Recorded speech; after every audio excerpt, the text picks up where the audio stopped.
வணக்கம் நண்பா நண்பீஸ். எங்க செல்லி சமூக வலைதளங்கள்ல வெளிவர வீடியோல ஆபாசம் நிறைஞ்சிருந்தா கூட அதுக்கு வரவேற்பு அமோகமா இருக்கு. ஆனா நல்ல விஷயத்த மட்டுமே குடுக்கணும்னு முயற்சி செஞ்சு வீடியோ போட்டாலும் தண்ணிக்குள்ள இறங்கி கப்பலை தள்ளுற மாதிரியான நிலைமைக்கு கொண்டு நிப்பாட்டிடுறாங்க.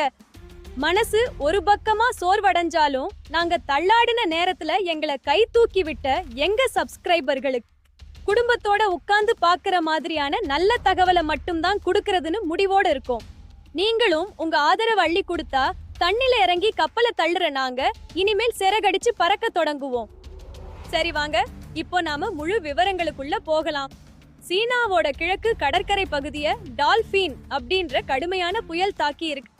இது குறிப்பா ஜெஜியாங் மாகாணத்துல மணிக்கு 151 கிலோமீட்டர் வேகத்துல பலத்த காத்தோட வீசி இருக்கு.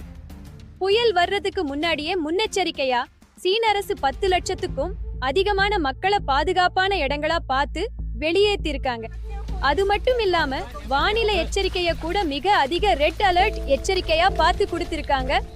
2026வது வருஷத்தோட மிக கடுமையான புயலா பார்க்கப்படுற இந்த டால்பின் புயல் சீனாவுக்கு வர்றதுக்கு முன்னாடியே ஜப்பான், தைவான் மற்றும் பிலிப்பீன்ஸ் நாடுகளை கடுமையா தாக்கியிருக்கு. இந்த டால்பின் புயலால ஷாங்காயில இருக்கிற 2 முக்கிய விமான நிலையங்கள்ல 1400க்கும் அதிகமான விமானங்கள் ரத்து செய்யப்பட்டு போக்குவரத்தை முடக்கி வச்சிருக்காங்க. அது மட்டும் இல்லாம பிரபலமான டிஸ்னிலேண்ட் மற்றும் பல சுற்றுலா தலங்களையும் தற்காலிகமா மூடி வச்சிருக்காங்க. சீன தேசிய வானிலை மையம் என்ன சொல்றாங்கன்னா, புயல் கரையை தாண்டின அப்புறமும் அது உள்நாட்டை நோக்கி திரும்பவும் நகர்றதால அன்ஹுய், ஹெனான் மற்றும் ஷாண்டாங்கு மாகாணங்கள்ல 200ல இருந்து 500 மில்லிமீட்டர் வரைக்கும் பலமான மழை பெய்யும்னு எச்சரிச்சிருக்காங்க. புயல் பலவீனம் அடைஞ்சாலும் அது உள்நாட்டை நோக்கி திரும்ப வர்றதால இன்னும் கொஞ்ச நாளைக்கு மழை நீடிக்க அதிக வாய்ப்பு இருக்குன்ற தகவலை சொல்லி இருக்கிறாங்க. இதனால தாழ்வான பகுதியில உள்ள மக்கள், ஆத்தோட கரையில வாழறவங்க மற்றும் மலை பிரதேசங்கள்ல இருக்கிறவங்க எல்லாரும் பாதுகாப்பா இருங்கன்னு அறிவிப்பு கொடுத்திருக்காங்க.